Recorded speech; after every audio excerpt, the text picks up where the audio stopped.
He bought his mother a pink Cadillac, but she never learned to drive. He gave away houses to people he barely knew. He once handed a stranger a car because she was admiring his. Elvis Presley's generosity is a legend in itself. But were these just the whims of a man with too much money? Or was something else going on? When you look closer, the gifts start to seem less like simple acts of kindness and more like desperate messages. They were a language he used, a way to say things he couldn't put into words. These weren't just gifts. They were clues to the man inside the gold lame suit. A man who was trapped, lonely, and trying to buy something money could never get him control. Why would a man who had everything give it all away?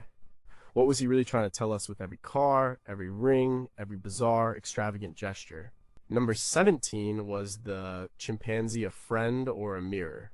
Elvis Presley owned a chimpanzee. His name was Scatter. This isn't a rumor. It's a well-documented, strange chapter in his life. On the surface, it's a classic rock star eccentricity. A guy with unlimited money and a house big enough buys an exotic pet. But the story of Scatter is much darker than that. It tells you a lot about Elvis's isolation and his growing need for a world he could completely control. Elvis got Scatter in 1961.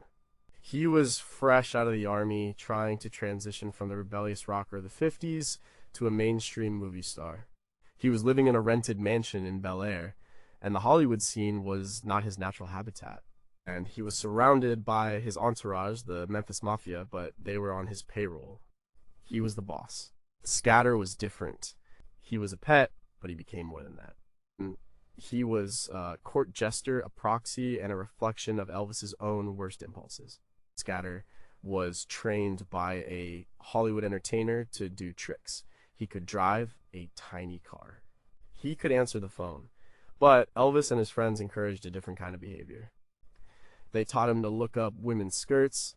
They let him drink alcohol. They would dress him up in clothes and laugh as he mimicked their behavior. In his book, Elvis and Me, Priscilla Presley describes how Scatter would run into meetings with studio executives and cause chaos, pulling on papers and making a mess. Elvis thought this was hilarious. He loved the disruption. This wasn't just a man having fun with a monkey. It was a man using an animal to do things he couldn't. Elvis was trapped by his fame. He had to be polite, he had to smile for the cameras, he had to follow the script, both in his movies and in his public life. Scatter had no rules. Scatter could make a mess, annoy powerful people, and act on pure impulse. He was Elvis's id, running wild. The psychologist Carl Jung spoke of the shadow self, the part of our personality that contains all the impulses and desires we suppress. Scatter was Elvis's living, breathing shadow. The relationship was also about control. Elvis controlled every aspect of Scatter's life: what he ate, where he slept, who he interacted with. As Elvis's own life became more controlled by his manager, Colonel Tom Parker, and the demands of Hollywood, he created a little kingdom at home where he was the absolute monarch. Everyone around him depended on him for their livelihood. Scatter depended on him for his very survival. This dynamic of total control would become a recurring theme in his life and his gift-giving. The story of Scatter ends badly. He became more aggressive and unpredictable as he got older. After biting one of the maids, he was sent away from Graceland to a small, enclosed habitat that Elvis had built for him. He lived there for a while before eventually being sent to a primate sanctuary. Some accounts say he was poisoned by a disgruntled servant, but that has never been confirmed. The wild, chaotic energy he represented had become too much, even for Elvis. The shadow had become dangerous. The gift of a chaotic life for Scatter was really a gift of vicarious freedom for himself. It was a freedom that, like the chimp, he couldn't ultimately control. What does it say about a person's inner world when their closest companion is an animal taught to misbehave? Was Elvis trying to create a friend who couldn't judge him, or was he creating a monster to express his own frustrations? And when he finally locked Scatter away, was he just getting rid of a dangerous animal, or was he trying to cage a part of himself he could no longer stand to look at? Number 16, why buy a yacht he could never really use? In 1964, Elvis Presley bought a 165-foot yacht. It wasn't just any yacht, it was the USS Potomac, a vessel that had served as President Franklin D. Roosevelt's floating White House. It was a piece of American history. Elvis paid $55,000 for it. The gift wasn't to a person, but to a cause. He turned it over to St. Jude, Children's Research Hospital, the charity founded by his friend entertainer Danny Thomas. The hospital could then sell the yacht and use the money. On the surface, this is an act of incredible charity. But the decision to buy this specific boat and then to immediately give it away reveals a lot about Elvis's search for legitimacy and his complex relationship with his own country. First, think about the timing. This was 1964. The Beatles had just landed in America, launching the British invasion. Elvis, who had been the undisputed king of rock and roll, was now making a string of formulaic movies in Hollywood. His music was becoming safer, less dangerous, he was losing his cultural edge. Buying a presidential yacht was a power move. It was a way of associating himself with a different kind of American royalty. Not the fleeting royalty of pop music, but the enduring power of the presidency. Roosevelt was a beloved four-term president who led the country through the Great Depression and World War II. By buying his boat, Elvis was trying to wrap himself in that legacy of strength and patriotism. The gift was also a public relations masterpiece, likely guided by his manager, Colonel Tom Parker. In her book, Elvis and Me, Priscilla Presley often described the Colonel's obsession with controlling Elvis's image. Donating the yacht to a children's hospital was an unimpeachable act of goodness. It generated massive positive press. It reinforced the image of Elvis as the good, God-fearing, all-American boy, a stark contrast to the long-haired, rebellious rock bands coming over from England. But there's a deeper, more personal meaning. Elvis never felt like he truly belonged in the circles of the rich and famous. He was a truck driver from Tupelo, Mississippi. His incredible wealth always felt slightly unreal to him. Peter Guralnick, in his definitive biography Last Train to Memphis, details Elvis's deep insecurities about his background. Buying a piece of presidential history was a way to buy a piece of the establishment. It was a way of saying, I belong here. I am as important as a president. And then he gave it away. This is the most telling part. Elvis had no interest in sailing. He was famously a homebody who preferred the familiar comforts of Graceland. The yacht, moored in Long Beach, California, was impractical. He couldn't just pop down for a weekend cruise. It was an object he acquired for its symbolic value, not its practical use. Giving it away allowed him to get the symbolic credit without the actual responsibility of owning a massive, aging vessel. It was a transaction. He bought legitimacy, then converted it into goodwill. The gift wasn't the boat itself. The gift was the act of giving the boat. It cemented his status as a philanthropist and a patriot all in one go. Did Elvis ever feel like the king was just a costume he wore, and that buying presidential artifacts was a way to feel like real royalty? By giving the boat away, was he admitting he felt he didn't deserve to own it, that he was just a temporary custodian of greatness? Or was the whole thing a cold, calculated move by his manager to rebrand him for a changing world, with the yacht being nothing more than a very large prop? Number 15 was giving away Cadillacs, about generosity or dominance. The stories are legendary. Elvis would be at a dealership and buy a dozen Cadillacs at once, handing the keys to friends, family, and sometimes total strangers. Mine Brown, a bank teller in Memphis, was one of those strangers. In 1975, she was admiring Elvis's custom limo. He came out, asked her if she liked it, and then took her to a dealership and bought her a new Cadillac. This happened all the time. Giving away cars, especially Cadillacs, was one of his signature moves. It's easy to see this as pure, unadulterated generosity, and it was generous. But it was also a complex, psychological act rooted in his past, his need for control, and his desire to create a tribe loyal only to him. The Cadillac was more than a car in the post-war American South. It was the ultimate symbol of success. For a poor boy from Tupelo who grew up in public housing, owning a Cadillac was the American dream made real. His first pink Cadillac, a 1955 Fleetwood, which he bought for his mother Gladys, was the ultimate proof that he had made it. As he became wealthier, he didn't just want one symbol of success, he wanted to be surrounded by them. By putting his friends and family in Cadillacs, he was extending his own success to them. He was creating a visible, mobile testament to his own wealth and power. When the Memphis Mafia rolled through town, they did it in a fleet of cars provided by the king. This was also about control and loyalty. The people he gave cars to were almost always financially dependent on him. They were his employees, his relatives, his inner circle. A gift of that magnitude creates a powerful bond of obligation. It's not a gift between equals, it's a gift from a king to his subjects. The social psychologist Jerry Emberger has studied the norm of reciprocity, the powerful unwritten rule that we should repay what another person has provided us. By giving such extravagant gifts, Elvis was ensuring the loyalty and silence of those around him.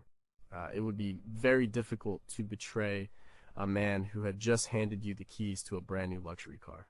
This gift giving also served to keep people close. Elvis was deeply lonely and afraid of abandonment, a fear that was amplified after his mother's death in 1958. He built a bubble around himself at Graceland, and the cars were part of that bubble. They were the gilded cages for his friends. They could leave, but they would be leaving in a car he paid for, a constant reminder of who was in charge.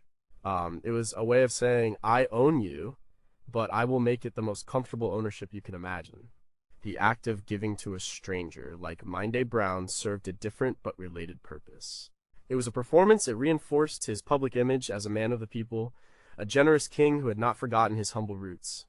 It was also a direct, immediate way to feel powerful. He could literally change someone's life in an afternoon.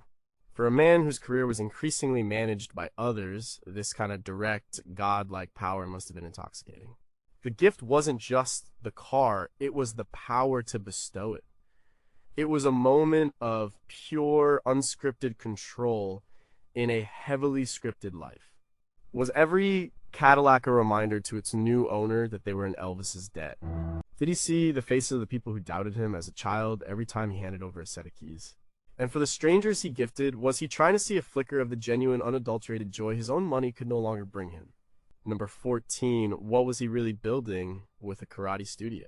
In 1974, Elvis Presley put up $50,000 to help his karate instructor, Ed Parker, open a new karate school in Memphis. He didn't just fund it, he was deeply involved designing the logo and planning the curriculum. This wasn't like giving away a car. This was an investment in a philosophy, a discipline, and a man who represented a different kind of power. To understand this gift, you have to understand what karate meant to Elvis. It wasn't a hobby, it was a lifeline. Elvis discovered karate while he was in the army in Germany in the late 1950s. It immediately appealed to him. Here was a system where power and status were earned through discipline, hard work, and skill, not given to you by screaming fans. In the dojo, he wasn't Elvis the superstar, he was Elvis the student. He pursued it with a passion, eventually earning an 8th degree black belt. The world of karate provided him with a structure and a sense of accomplishment that was missing from his increasingly hollow movie career. The gift of the studio to Ed Parker, one of the foremost masters of American Kempo karate, was an act of respect for a teacher. But it was also a way for Elvis to solidify his own place within that world. By becoming a patron, he wasn't just a student anymore. He was a benefactor, a co-creator. He was building a temple to the discipline that gave him so much. It was a way of ensuring that the world of karate, a world where he felt respected for his skill and not his fame, would always have a place for him. There was also a deep connection between karate and his stage performance. If you watch his performances from the 1970s, especially the famous 1973 Aloha from Hawaii concert, you can see it. His dramatic lunges, the chopping hand gestures, the high kicks, it's all pure karate. He integrated the discipline into his art. Karate gave him a way to channel his physical energy and aggression on stage in a controlled, stylized way. His jumpsuits were even designed to allow for the freedom of movement required for his karate-inspired moves. By funding the studio, he was investing in the very source of his late career stage persona. Furthermore, the world of martial arts provided Elvis with a new kind of entourage. Unlike the Memphis Mafia, who were mostly old friends from home, his karate world connections were men he respected for their physical prowess and discipline. Men like Ed Parker and his personal bodyguard, Red West, who was also a skilled martial artist, created a shield of physical strength around him. In his final years, as his paranoia grew, this sense of physical security became paramount. The gift of the studio was also a way of strengthening that shield, of ensuring the loyalty of the men he trusted to protect him.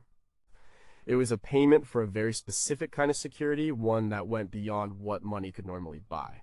Was funding the karate school an attempt to build a sanctuary where he could be a student forever, not the king? Did he see the discipline of karate as a way to fight the chaos of his own life, a battle he was ultimately losing? Or was it a more cynical move, a way to co-opt the legitimacy of a respected discipline and make himself a master by association rather than just by practice? As number 13, did a Lincoln Continental pay for a singer's silence? In 1965, Elvis gifted a brand new white Lincoln Continental to one of his backup singers, Cissy Houston. Yes, that's Cissy Houston, the leader of the Sweet Inspirations and mother of Whitney Houston. The Sweet Inspirations were a crucial part of Elvis's sound in his Las Vegas years and on tour. The gift was presented as a token of appreciation for her incredible talent and contribution to his show. But the context of this gift and the complex dynamics of race and power at play suggest a deeper meaning. First, the gift was an acknowledgement of immense talent. Cissy Houston and the Sweet Inspirations weren't just background singers, they were a powerhouse gospel and soul group that gave Elvis's live shows much of their energy and authenticity. Elvis had a genuine and lifelong love for gospel and blues music, styles pioneered by black artists. Gifting a luxury car to a black performer in the mid-1960s was a significant gesture. It was a public acknowledgement of her value at a time when racial tensions in America were incredibly high. He was elevating her, at least symbolically, to a status of equality. However, the power dynamic was inescapable. Elvis was the white superstar, and the Sweet Inspirations were his employees. He was known to have a paternalistic attitude towards his band and singers. He paid them well, but he expected absolute loyalty. The Lincoln Continental was a lavish gift, but like the Cadillacs for the Memphis Mafia, it also served as a golden handcuff. It was a reminder of who was in charge, who had the power to bestow such life-altering presents. It created a debt not of money, but of gratitude. There's also the question of what the gift might have been intended to smooth over. Life on the road with Elvis was chaotic.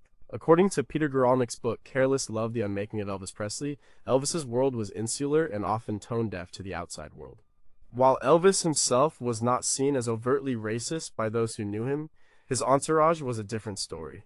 The Sweet Inspirations were often the only black people in this very white Southern environment, and a gift like the Lincoln could be seen as a way to ensure their continued comfort and silence any potential grievances. It was a way of saying, I value you, so please overlook the rough edges of my world. Moreover, the gift says something about Elvis's own musical identity. By lavishly rewarding the black artists who provided the gospel and soul foundation for his music, he was, in a way, paying tribute to the sources of his own inspiration. But it was also a transaction. He was taking the sound and, in return, giving a material object. It highlights the complex and often fraught history of white artists profiting from black musical traditions. The gift, while generous, can also be seen as part of that complicated exchange. So a thank you, a status symbol, and an insurance policy all wrapped in one. Was the Lincoln a genuine gesture of respect for a fellow artist? Or was it a way for Elvis to quiet his own anxieties about his place in the musical food chain?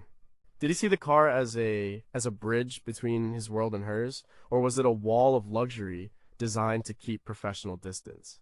And for Cissy Houston, was the gift a moment of pure joy, or was it a complicated reminder of the careful line she had to walk in the king's court?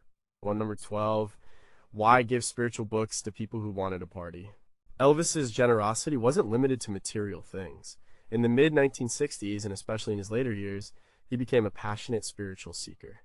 He would devour books on religion, mysticism, and the occult. And he wouldn't just read them, he would buy them by the case and hand them out to everyone in his inner circle. Books like The Impersonal Life by Joseph Benner, Autobiography of a Yogi by Paramahansa Yogananda, and The Prophet by Khalil Gibran became his personal gospels. This gift of knowledge, of spiritual guidance, is one of the strangest and most revealing of all. On the surface, he was sharing something he was passionate about. He was genuinely excited by the ideas in these books, concepts of a universal consciousness, life after death, and the power of the mind. He wanted his friends, the Memphis Mafia, to share in his enlightenment. He would hold impromptu spiritual discussions late at night at Graceland, reading passages aloud and trying to convert his friends to his newfound beliefs. As described by his friend Jerry Schilling in the book Me and a Guy Named Elvis, these sessions were often met with confusion and polite indifference by the guys, who were more interested in movies, women, and fun. This is where the hidden meaning lies. Elvis was profoundly lonely in his spiritual quest. He was a man who had achieved every possible material goal. He had the fame, the money, the women, the houses, the cars. And he found it was all empty. This is a classic existential crisis, something described by psychologists like Viktor Frankl, who argued that the primary human drive is not pleasure, but the pursuit of meaning. Elvis was desperately searching for meaning, and he felt he had found it in these books. By giving them to his friends, he wasn't just sharing a hobby, he was desperately trying to create a community of believers. He wanted the people closest to him to join him on his journey so he wouldn't have to be on it alone. The gift of these books was also an attempt to elevate his relationships.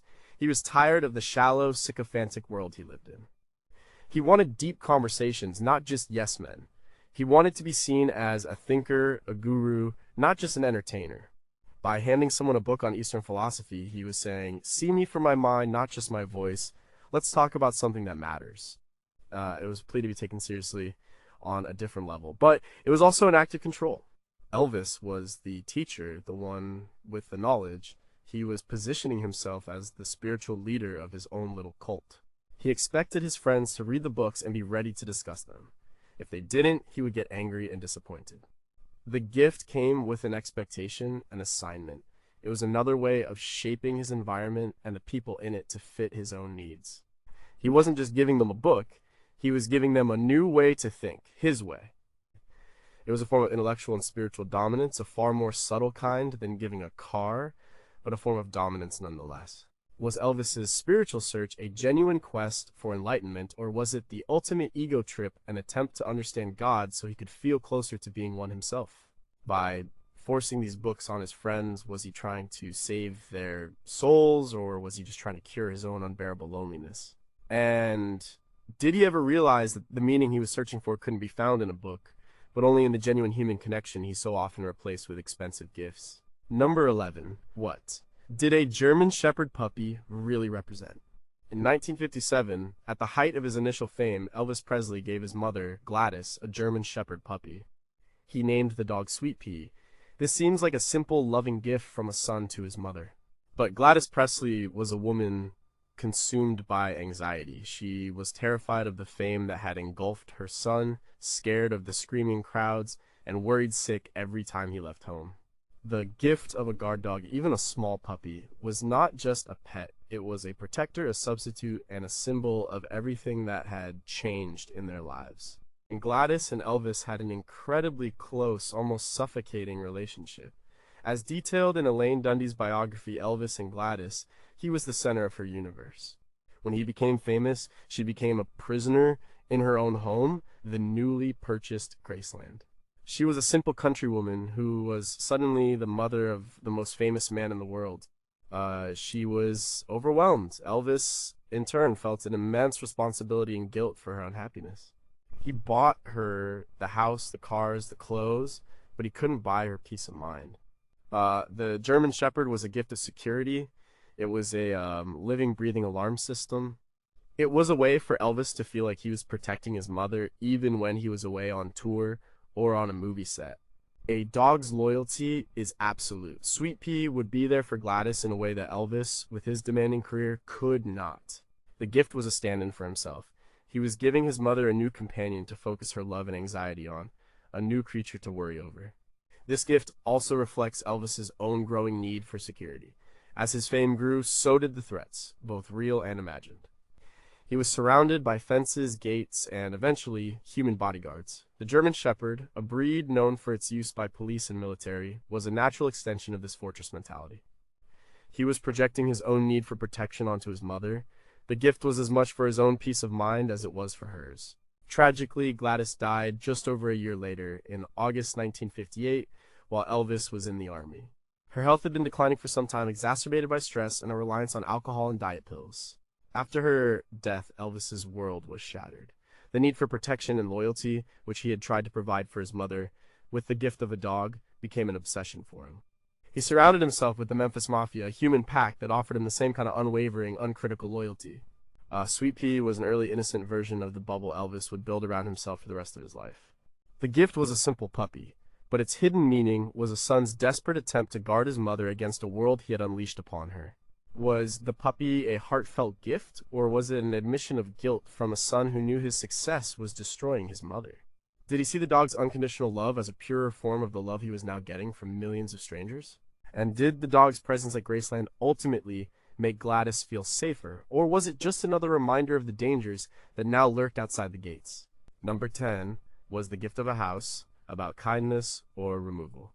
Elvis didn't just give away cars, he gave away houses. He bought homes for friends, family, and sometimes even for staff he felt a connection to. In one famous instance, he bought a house for his longtime maid and cook at Graceland, Mary Jenkins. She had mentioned that she liked a particular house near Graceland, and Elvis simply bought it for her.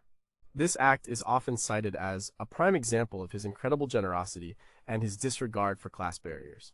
But like his other gifts, buying someone a house was a complex act of control, a way of arranging his world exactly as he wanted it. On one hand, the gift was a life-changing act of kindness. For someone like Mary Jenkins, who worked in domestic service, owning her own home outright was a dream that would have been otherwise unattainable. Elvis had a genuine affection for the people who worked for him at Graceland. They were part of his surrogate family. The gift of a house was a way of showing his appreciation and ensuring her financial security. It was a way of saying, you're one of us. However, the gift also served a practical purpose for Elvis. By buying a house for a key staff member and locating it close to Graceland, he was ensuring they were always nearby, always available. It blurred the line between their work life and their personal life. Their home, the ultimate symbol of personal space, was now tied to their employer. It made it that much harder to ever leave his service. The gift was a very permanent form of employment security for both the giver and the receiver. There's also a darker interpretation, one that comes into play in other instances. According to some stories from members of the Memphis Mafia, Elvis would sometimes buy people homes to get them out of his immediate space. If a girlfriend or a friend was becoming too much of a fixture at Graceland, buying them their own house nearby was a way of moving them out without severing the tie completely. It was a gentle, expensive form of eviction. It allowed Elvis to control the proximity of his relationships. He could have people close, but not too close. He could summon them when he wanted them and send them back to the homes he had provided for them when he needed his space. This act of giving a house speaks to his ultimate desire to be a benevolent king of his own small kingdom. He wasn't just the boss, he was the provider of shelter, the source of security. This elevated him beyond a mere employer. It created a feudal-like system where he was the lord of the manor, and those around him were his loyal vassals, living on land or in houses that he had provided. It was the ultimate expression of control over his environment, extending his influence beyond the walls of Graceland and into the lives and homes of those in his orbit. Was buying someone a house a way of trapping them in his world forever? A gilded cage with a mortgage paid in full?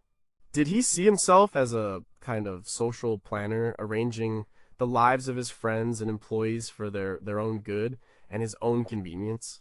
Or was it the simple act of a man who grew up in a two-room shack and wanted everyone he cared about to have the security and comfort he never had as a child? Number 9. What did he see in the eyes of a bank robber? This is perhaps one of the most bizarre stories of Elvis's strange generosity. In the early 1970s, he was watching a news report on TV about a police standoff with a man who had tried to rob a bank. The man was cornered, and the news anchor mentioned that the man's motivation was that he needed money to pay for his child's medical bills. According to the story, often recounted by members of his entourage, Elvis was so moved that he got in his car, drove down to the police barricade, and tried to give the police the money to give to the bank robber. The police understandably refused. Undeterred, Elvis found out the man's name and paid off his debts and medical bills anyway. This gift is different. It's not for a friend, a fan, or an employee. It's for a criminal, a complete stranger, who he saw for a few moments on a screen. To understand this, you have to look at Elvis's deep identification with the underdog. He never forgot where he came from. He saw himself as a man who had escaped poverty through a lucky break. In the bank robber, he didn't see a criminal. He saw a desperate man, a father pushed to the edge. He saw a reflection of what his own life could have been. This act was a direct challenge to authority and the system. The police represented the rules, the law. Elvis, by trying to intervene, was saying that his form of justice, a justice based on compassion and immediate action, was superior. He had the money to solve the problem, so why get bogged down in legalities? It was the ultimate expression of the power he wielded. He believed his wealth could and should bend the rules of normal society. This is a mindset often seen in people with extreme wealth and fame. They begin to see themselves as operating on a different plane, exempt from the normal constraints of life. The gift was also deeply personal. Elvis's own mother had suffered from poor health, and his family had always struggled with medical bills. The story of a man resorting to crime to pay for his child's health care would have struck a deep, personal chord. In paying off the man's debts, he was retroactively healing a wound from his own past. He was being the savior he wished his own family had had. It was a form of therapy through philanthropy. This gesture also reveals his growing detachment from reality. He was living in an insulated world of Graceland where his every whim was catered to. He saw a problem on TV, and his immediate logical response was to go solve it himself, as if he were a real-life superhero. The fact that he didn't see the absurdity and danger of driving to a police standoff with a bag of cash shows how far removed his thinking had become from that of a normal person. The gift wasn't just money, it was an act that sprung from a profound sense of power mixed with a profound sense of alienation. He could connect with a stranger on a screen more easily than he could with the people in his own house. Did Elvis see the bank robber as a kindred spirit, another man trapped by circumstances and trying to break free? Was his attempt to intervene a genuine act of empathy, or was it a display of his own power, a way of showing that even the law was no match for the king's checkbook? And what does it say about his state of mind that he believed he could stop a crime in progress simply by showing up and offering to pay? Number 8. Why did a king need a badge from a president? The story of Elvis Presley's meeting with President Richard Nixon on December 21st, 1970, is one of the most surreal episodes in American cultural history. Elvis, on a whim, flew to Washington, D.C., and hand-delivered a letter to the White House gate requesting a meeting with the president. He got it. During the meeting, he gave Nixon a gift, a commemorative Colt .45 pistol.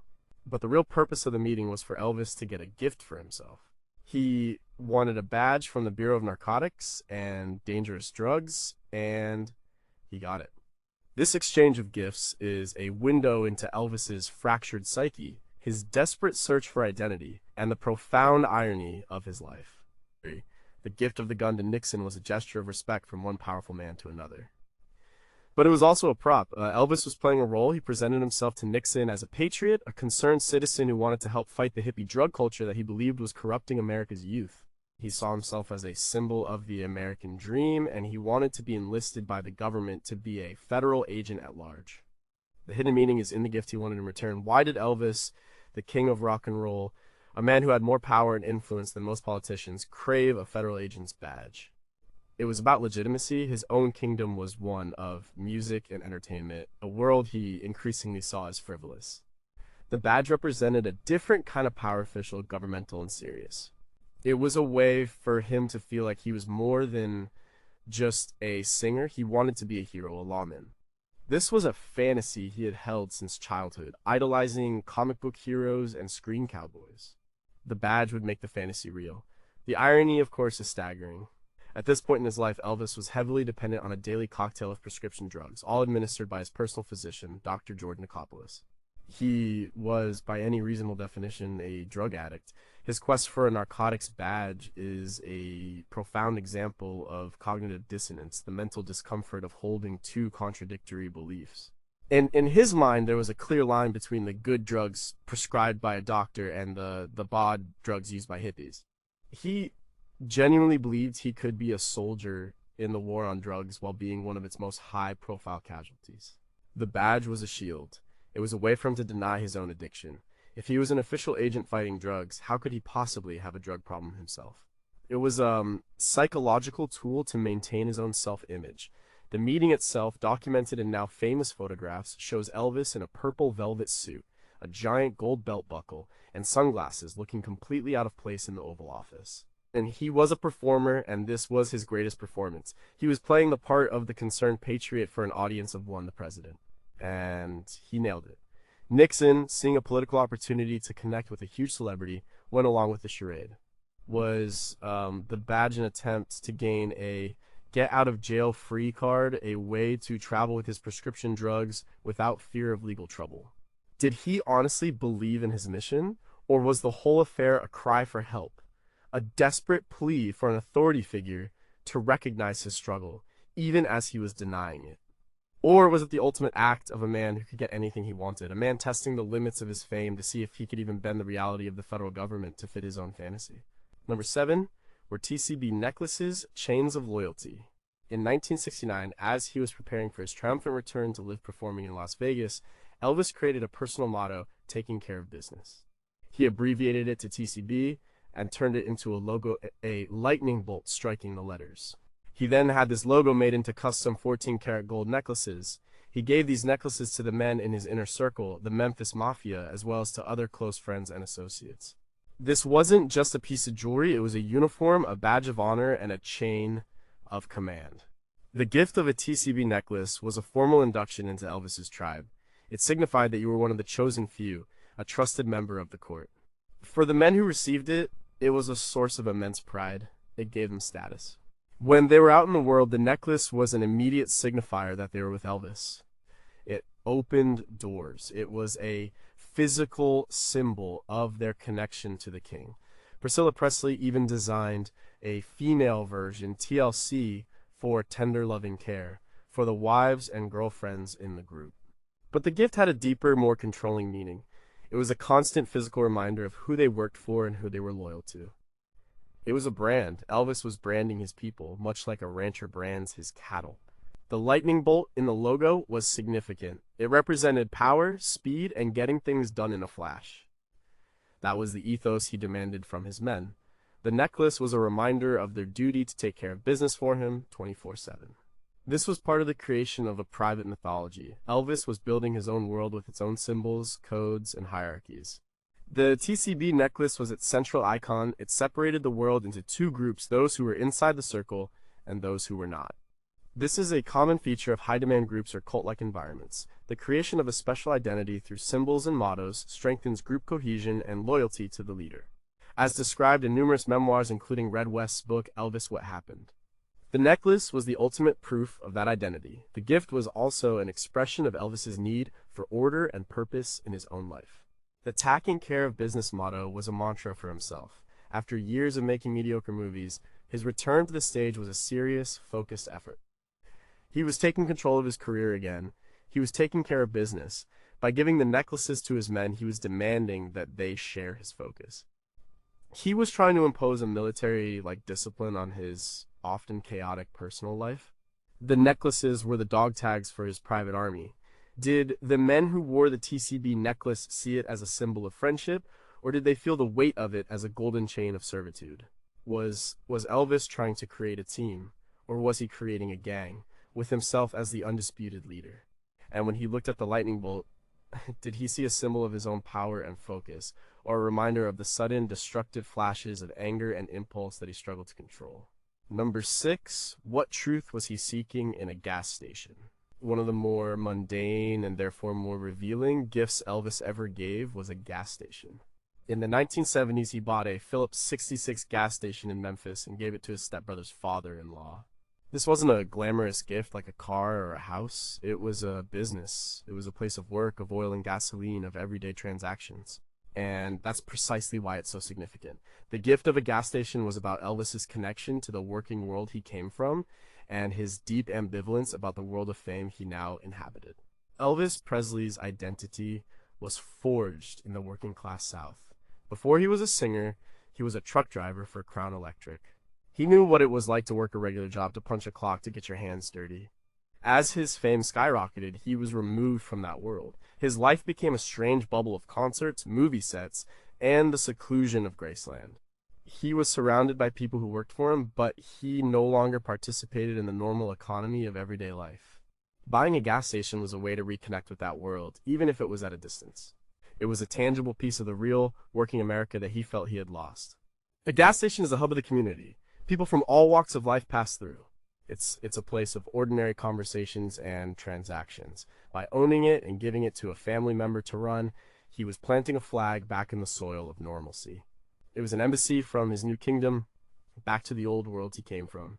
The gift was also about providing a different kind of security.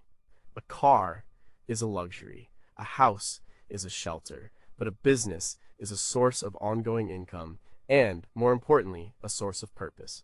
He wasn't just giving the man a fish, he was giving him a fishing pole. This shows a level of practical thinking that is often overlooked in the stories of his more whimsical generosity. He understood the value of a steady job and the dignity that comes with running your own business. It was a gift of self-sufficiency, a stark contrast to the gifts of dependency he often gave to his immediate entourage. This gift also reveals his distrust of the entertainment industry. He knew his fame was precarious. He had seen his career dip before. The world of show business was fickle and, in his view, filled with dishonest people. A gas station, by contrast, was real. It sold a real product that people needed every day. It was grounded and honest in a way that Hollywood and Las Vegas were not. The gift was an investment in something solid, something he could understand and trust, in a life that was becoming increasingly abstract and unreal. Station, a symbolic anchor, a way for Elvis to feel connected to the ground as his own life was floating further and further into a strange orbit of fame. Did he ever secretly wish he could just put on a uniform and spend a day pumping gas, talking to regular people, and being a normal person again? Or was the business just another asset, a way to diversify his portfolio and extend his financial control over his extended family in a more practical, less flashy way? Number 5, why give a fur coat to a woman in a store? The story goes like this. Elvis was in a high-end department store, possibly in Las Vegas or Beverly Hills, when he saw a woman admiring a very expensive fur coat. She was an ordinary person, not someone he knew. She clearly couldn't afford it. Elvis, observing this, walked over, bought the coat, and simply gave it to her. This spontaneous, dramatic act of generosity for a complete stranger is a key piece of the Elvis mythology. But it's not about the coat. It's about the performance and the desperate need for a genuine reaction. By the 1970s, Elvis was living in an echo chamber. Everyone around him was on his payroll. Their reactions to him were filtered through their financial dependence. If he told a joke, they laughed. If he bought a new car, they praised his taste. He was starved for a real, unfiltered, human emotional response. The fans at his concerts screamed, but that was a collective, hysterical reaction to his persona, not a personal connection. The woman in the store was a blank canvas. She had no preconceived notions of him as a boss, a friend, or a family member. She was just a person in a store. By giving her the coat, he was able to witness a moment of pure, unscripted shock and joy. It was a direct, powerful, emotional transaction. For a moment, he could see the direct impact of his wealth and power on a normal person's life. He could play God for a minute, bestowing an incredible gift and watching the result. This was an emotional fix, a hit of genuine feeling that was becoming increasingly rare in his life. The act was also a performance for his entourage and for himself. It reinforced his own identity as the generous king. It was a story that would be told and retold, burnishing his legend. In his book, Elvis, My Best Man, his friend George Klein recounts numerous such stories. They were part of the fabric of being in Elvis's world. These public displays of generosity were a way for Elvis to live up to his own myth.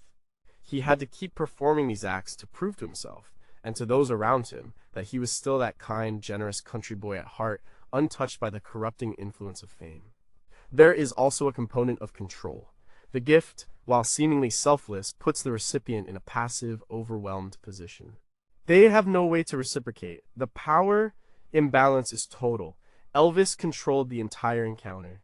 He initiated it, he funded it, and he ended it. He walked away, leaving the woman in a state of shock, having reaffirmed his own immense power. It was a fleeting but total moment of dominance disguised as an act of kindness. The gift wasn't just the coat, it was the story he could now tell himself about his own benevolence and power. Did Elvis ever wonder what happened to these people after he swept into their lives and then vanished? Was he chasing the high of that initial moment of shock, a feeling that was harder and harder to come by in his own life? Or was he testing the world, trying to see if a simple, extravagant act of kindness could still create a moment of pure, uncomplicated happiness in a world he found increasingly complicated and sad? Number 4 was a horse, a gift of freedom, or a gilded cage. When Elvis and Priscilla were married, he bought her a horse. They named him Domino. Living at Graceland, Priscilla took up riding, and it became her passion. Elvis then bought more horses and built out the stables. On the surface, this is a romantic, classic gift. A husband gives his wife a beautiful horse, and they ride together on their sprawling estate. But for Priscilla, trapped in the gilded cage at Graceland, The horse represented a very specific and complicated kind of freedom. Priscilla Beaulieu came to live at Graceland in 1963 when she was just a teenager. Elvis sculpted her life. He dictated what she wore, how she did her hair, and who she could see. She was, as she describes in her memoir Elvis and Me, his living doll. She was not allowed to have a job or a life outside the gates of Graceland. Her world was Elvis's world. It was a life of extreme privilege and extreme confinement. The gift of the horse was a gift of escape. On the back of a horse, Priscilla could ride across the grounds of Graceland, feeling a sense of speed and freedom that was completely absent from her supervised, controlled daily life. It was a sanctioned escape, it was freedom, but only within the walls of the estate. She could ride, but she couldn't ride away. This perfectly encapsulates the nature of her life with Elvis. He would give her beautiful, expensive things that provided the illusion of freedom, while simultaneously reinforcing the boundaries of her confinement. Elvis's participation in this hobby was also telling. He enjoyed riding with her, but he was also known for being competitive and wanting to be the best at everything. The idyllic image of them riding together was also an extension of his control. It was a world he created for her, and one that he could enter and dominate at will. The gift brought her joy, but it was a joy that was still mediated and controlled by him. The horse and the act of riding also represent a connection to a more mythic American past. The image of a man on a horse is a powerful symbol of independence and frontier spirit. For Elvis, who loved westerns and saw himself in the mold of a classic American hero, becoming a horseman was another way of playing a role. He was the lord of the manor, the master of his estate, riding alongside his lady. The gift wasn't just for Priscilla, it was for him too. It helped him build the fantasy life he wanted to live, a life of Southern aristocracy that was a world away from his humble beginnings. Was the horse a genuine attempt to give Priscilla a piece of her own life back, a recognition of her deep unhappiness? Or was it a clever way to provide her with a hobby that would keep her occupied and content within the confines of Graceland? And for Priscilla, did the feeling of the wind in her hair as she rode feel like true freedom, or was it a bittersweet reminder of the real world that existed just beyond the stone walls of the estate? Number 3, why give so many guns to so many people? Elvis Presley loved guns. He had a massive collection, and he frequently gave them away as gifts. He gave them to the men in the Memphis Mafia, to friends, to law enforcement officers he admired, and even to President Nixon. These weren't just simple pistols. They were often expensive, custom engraved pieces. The gift of a gun is a potent and loaded symbol. For Elvis, it was about power, protection, and a deep-seated paranoia that consumed his later years. The most obvious meaning behind the gift of a gun is protection. Elvis felt he was a target. He received numerous death threats throughout his career. He was obsessed with security. By arming his inner circle, he was creating a private militia. He was turning his friends into his bodyguards. The guns were the tools of their trade. This was part of the taking care of business ethos. The men around him were expected to be ready for anything, and he provided them with the means to do so. The gift was a physical manifestation of his trust, but also a heavy burden of responsibility. Giving a gun is also a profound transfer of power. It's an intimate, masculine gesture. It says, I trust you with the power of life and death. In the hyper-masculine world of Elvis and the Memphis Mafia, this was the ultimate sign of respect and brotherhood. It bonded them together as a unit, a gang against the outside world. They would often go out to the grounds of Graceland for target practice. This wasn't just a hobby, it was a form of training, a way of building cohesion and reinforcing the idea that they were a team, ready to defend their king. But the obsession with guns also points to Elvis's deteriorating mental state. As his drug use increased, so did his paranoia. In Careless Love, Peter Gronick details incidents where Elvis would shoot out televisions or become enraged over minor issues. He saw threats everywhere. The guns were a comfort, a symbol of control in a life he felt was spiraling out of it. By surrounding himself with armed men, he was trying to build an impenetrable fortress against his fears. The tragedy is that the greatest threat to his life was not from an external enemy, but from his own internal demons and the prescription drugs he consumed. The act of giving guns to law enforcement officers was another attempt to co-opt official power. He collected police badges and memorabilia. He wanted to be one of them by gifting a beautiful, expensive firearm to a sheriff or a police chief. He was creating a bond, a sense of mutual respect. It was a way of saying, we are on the same side. We are the good guys. It was part of his fantasy of being a secret agent, a hero fighting for justice, a fantasy that provided a stark and necessary contrast to the reality of his reclusive, drug-addled life. Were the guns a symbol of brotherhood, or were they a tool Elvis used to ensure his friends were also his private soldiers, forever tied to his personal wars? Did the feel of a cold steel weapon in his hand make him feel powerful, or did it just temporarily quiet the fear that was eating him alive? And did the men who received these gifts feel honored, or did they feel the terrifying weight of the responsibility to protect a man who was ultimately hell-bent on destroying himself? Number 2. Was the jet a monument to a daughter or his own ego? In 1975, Elvis bought a Convair 880 jet for $250,000. He then spent another $600,000 refurbishing it. The plane had a queen-size bed, a conference room, and gold-plated seatbelt buckles. He named it the Lisa Marie. It was a gift, he said, for his daughter, but Lisa Marie was only 7 years old at the time. The jet wasn't a toy for a little girl. It was the ultimate symbol of Elvis's isolation, his need for a mobile kingdom, and his desire to create a legacy that would outlive him. The Lisa Marie was, first and foremost, a practical tool for a superstar. It allowed him to travel between tour dates without the hassle of commercial airports. It was a private, secure bubble where he could maintain his seclusion even while moving across the country. In this sense, it was an extension of Graceland. It was Graceland with wings. He could bring his entourage, his food, his comforts with him wherever he went. It allowed him to avoid the outside world almost completely, but naming it the Lisa Marie was the key symbolic act. It was a grand public declaration of love for his daughter, but it was also a way of branding his excess with an unimpeachable emotional sentiment. Who could criticize a man for buying a plane and naming it after his beloved child? It reframed an act of extreme rock star extravagance as a tender, fatherly gesture. This was a pattern for Elvis, using the pure emotion of family to legitimize the increasingly bizarre and isolated nature of his lifestyle.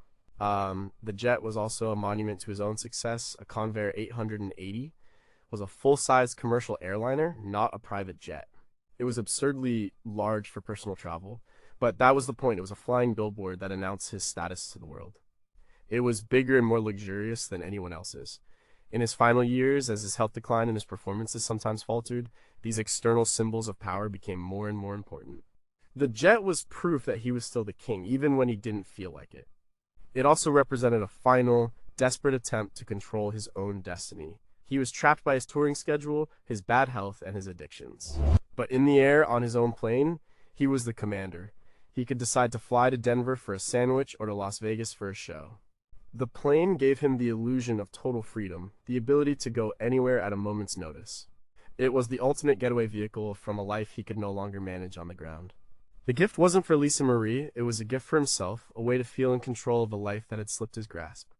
It was his flying throne, a monument to an empire that was beginning to crumble.